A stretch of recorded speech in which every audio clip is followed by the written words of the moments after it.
Hello, welcome class 7 students in online classes. This is Pooja Rai. In this video we are going to a new chapter from civics. Let's study about the new chapter called Institutional Representation of Democracy.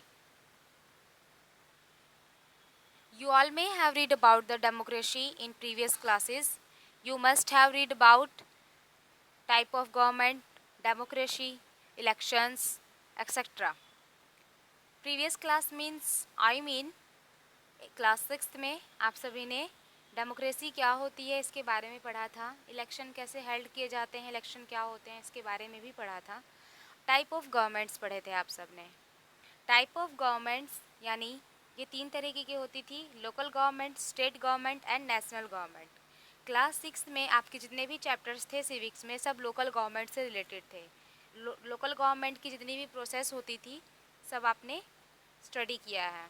Class 7 में आप state government के बारे में पढ़ेंगे। आपकी civics के जितने भी चैप्टर्स होंगे सब स्टेट गवर्नमेंट्स के बारे में होंगे। स्टेट गवर्नमेंट कैसे ऑर्गेनाइज होती है, इसकी क्या प्रोसेस होती है, इसके बारे में बताया जाएगा। क्लास 8 में आप नेशनल गवर्नमेंट के बारे में पढ़ेंगे, यानी जब नेक्स्ट क्लास में जाएंगे आप क्लास 8 में जाएंगे तो नेशनल गवर्नमेंट के बारे में पढ़ेंगे। Your chapter name is institutional representation of democracy. It includes many topics. Here is your topics. Before discuss about these topics, let us know about democracy. What is democracy?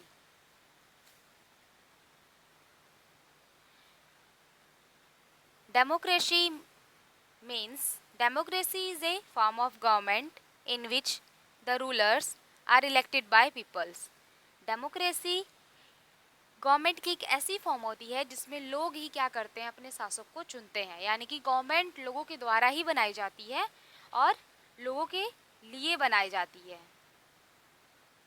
Peoples के द्वारा ही क्या की जाती है, गवर्नमेंट बनाई जाती है। यानी कि जो वहाँ का शासक चुना जाता है वो पीपल ही चुनती है, मतलब लोग वहाँ के लोग चुनते हैं, उनको अधिकार होता है, वोट देने का अधिकार होता है, इसीलिए इसको डेमोक्रेसी बोलते हैं। डेमोक्रेसी को हिंदी में लोकतंत्र कहते हैं।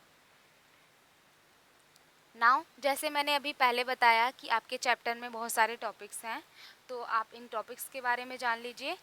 जैसे आपके टॉपिक्स हैं यूनिवर्सल एडल्ट फ्रेंचाइज, आप इसके बारे में पढ़ेंगे अपने चैप्टर में कि ये क्या होता है। How is an election conduct, एक इलेक्शन कैसे आयोजित किए जाते हैं इसके बारे में पढ़ेंगे। कोलिशन गवर्नमेंट, गठबंधन सरकार के बारे में, ये वर्ड आपने गठबंधन वर्ड सुना होगा, इसके बारे में भी पढ़ेंगे कि क्या होता है। इलेक्शन क्या होते हैं इसके बारे में पढ़ेंगे। The role of a political party in democratic state, एक लोकतंत्रीय राज्य में पॉलिटिकल पार्टीज का क्या रोल होता है। एक डेमोक्रेटिक स्टेट में, एक स्टेट में पॉलिटिकल पार्टीज अपना कौन सा रोल निभाती हैं इसके बारे में पढ़ेंगे। जैसा कि आप लोगों का फर्स्ट टॉपिक था यूनिवर्सल एडल्ट फ्रेंचाइज, तो हम यूनिवर्सल एडल्ट फ्रेंचाइज के बारे में पढ़ेंगे कि ये क्या होता है। यूनिवर्सल एडल्ट फ्रेंचाइज को हिंदी में सार्वभौमिक वयस्क मताधिकार कहते हैं। ये क्या होता है अभी आप इसमें जान जाएंगे इस पैराग्राफ में। Democracy is based on universal adult franchise system, democracy जो होती है वो यूनिवर्सल एडल्ट फ्रेंचाइज सिस्टम पे बेस्ड होती है, यानी कि इसी पे आधारित होती है। This means the right to vote is given to all adult citizens of a country without discrimination based on factors such as religion, caste, gender, property, language and educational qualification. इसका मीन्स ये है कि सभी adult citizen, जितने भी हमारे adult citizens होते हैं, यानी कि जो 18 ईयर से ऊपर अबव के होते हैं, उनको वोट देने का पूरा अधिकार है विदाउट डिस्क्रिमिनेशन, बिना किसी भेदभाव के। उनमें ना तो किसी क्षेत्र का भेदभाव किया जाएगा, ना ही किसी रिलीजन यानी कि धर्म का भेदभाव होगा, ना ही कास्ट का भेदभाव होगा, ना ही जेंडर का भेदभाव किया जाएगा। किसी की प्रॉपर्टी कम होती है, किसी की प्रॉपर्टी ज़्यादा होती है, ना ही इस तरह का कोई भेदभाव किया जाएगा। किसी की भाषा अलग है तो ये नहीं कह सकते हैं कि आप वोट नहीं देंगे, उसका भी अधिकार है वोट देने का।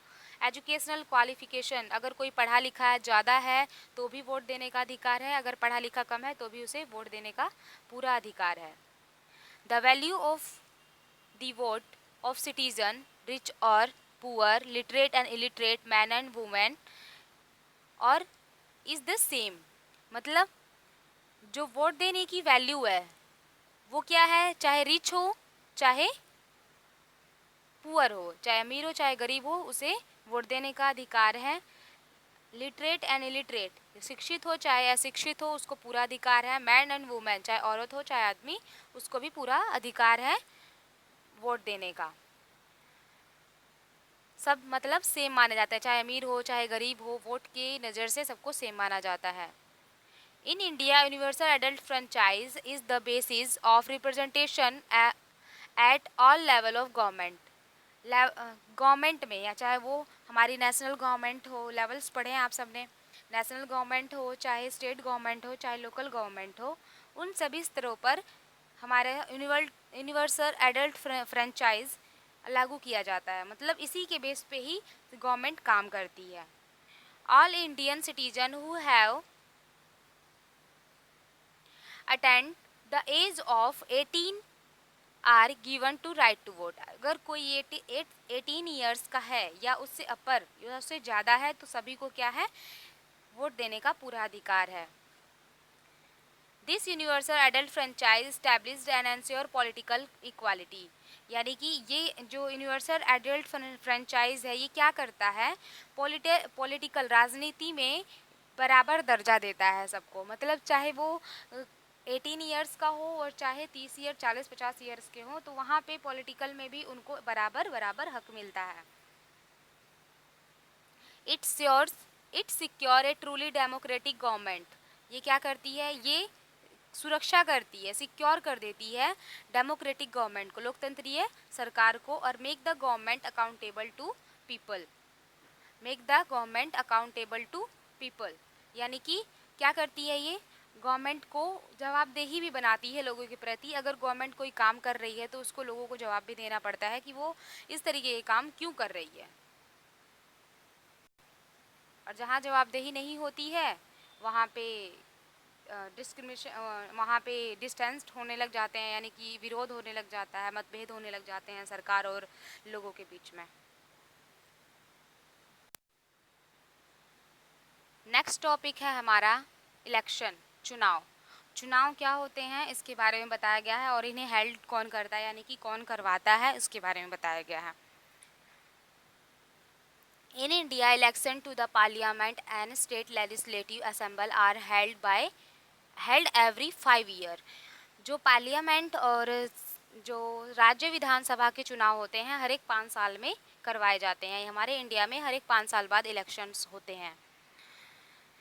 The Election Commission of India is responsible for conduct of free and fair election। जो इलेक्शन कमीशन है यानी कि चुनाव आयोग है, ये जो इंडिया का इलेक्शन कमीशन यानी कि चुनाव आयोग है, ये रिस्पॉन्सिबल होता है फ्री और फेयर इलेक्शन करवाने के लिए। It is an autonomous constitutional body which was set up in 1950। ये एक स्वायत्त संवैधानिक निकाय होती है जो 1950 में सेट की गई थी। The elections commission is a 3 member body headed by the chief election commissioner. Chief election commission के द्वारा ही क्या किए जाते हैं, ये नियुक्त किए जाते हैं। 3 मेंबर्स होते हैं इलेक्शन कमीशन में, और ये तीनों मेंबर चीफ इलेक्शन कमिश्नर के द्वारा क्या किए जाते हैं, नियुक्त किए जाते हैं। और ये 3 मेंबर्स जो होते हैं ये प्रेसिडेंट ऑफ इंडिया के द्वारा नियुक्त किए जाते हैं। He is assisted by 2 election commissioners. ये 2 इलेक्शन कमीशन के द्वारा असिस्टेड किए जाते हैं। All the 3 member are appointed by the president of India. सारे तीनों जो मेंबर्स होते हैं इसके इलेक्शन कमीशन के, ये तीनों किसके द्वारा अपॉइंटेड किए जाते हैं, हमारे प्रेसिडेंट ऑफ इंडिया यानी कि हमारे राष्ट्रपति द्वारा किए जाते हैं।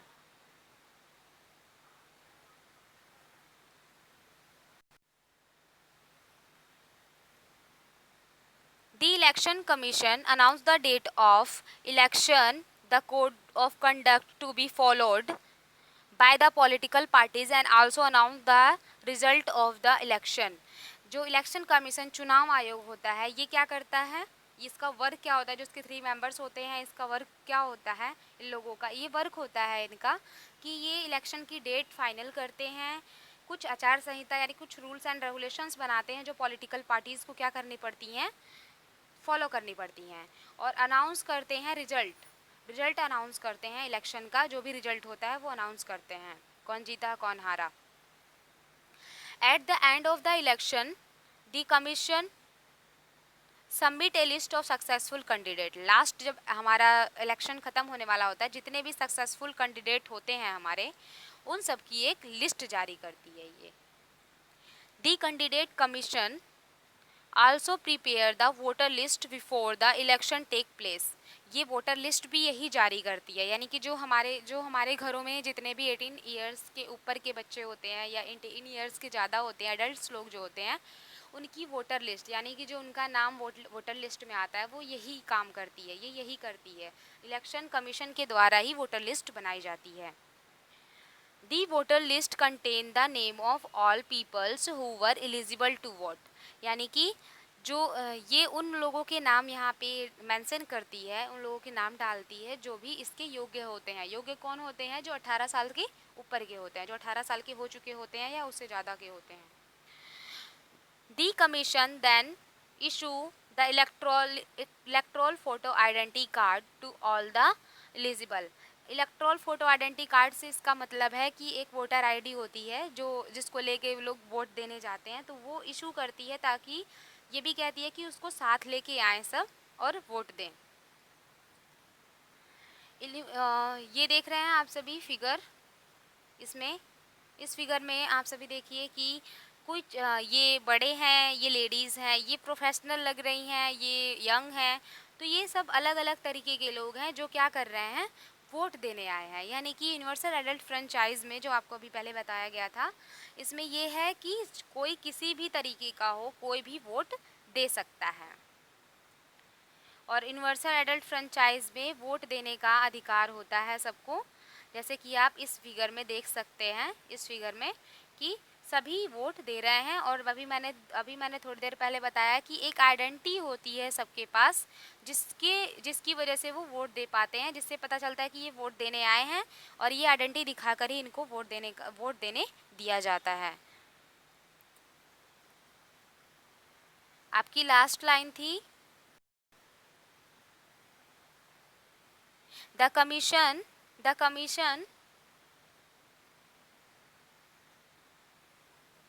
commission then issue electoral photo identity card to all eligible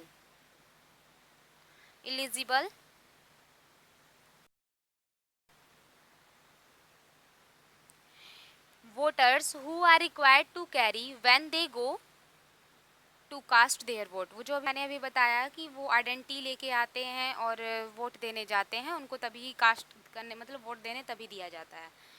voting in India done through a secret ballot. Secret ballot का मतलब इसमें बताया जाएगा. This means that the vote cast by each voter is kept confidential. यानी कि जो vote है वो कॉन्फिडेंशियल रखा जाता है, किसी को ये नहीं पता चलता है कि आप भाजपा को वोट देकर आ रहे हैं कि कांग्रेस को, अगर आप खुद ना बताएं तो. और ये वहाँ से नहीं किसी को पता चलता है जब तक हम किसी को ना बताएं. कॉन्फिडेंशियल, ये सीक्रेट रखा जाता है एक तरीके से.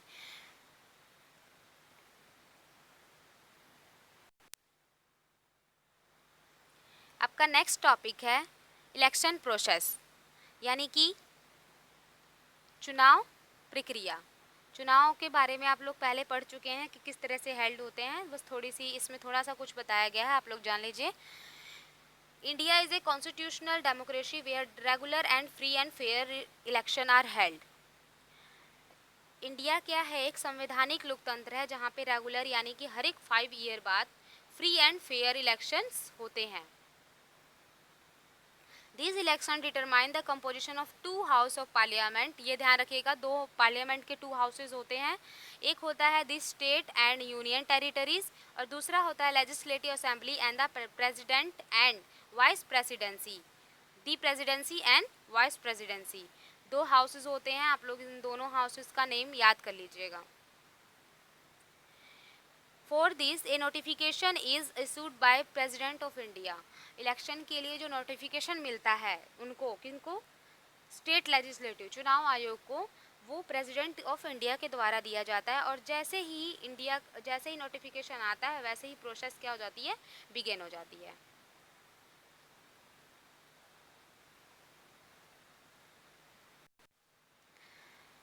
इस चैप्टर के आगे के टॉपिक्स हम नेक्स्ट वीडियो में पढ़ेंगे. आज के लिए बस इतना ही. Thanks for watching my video.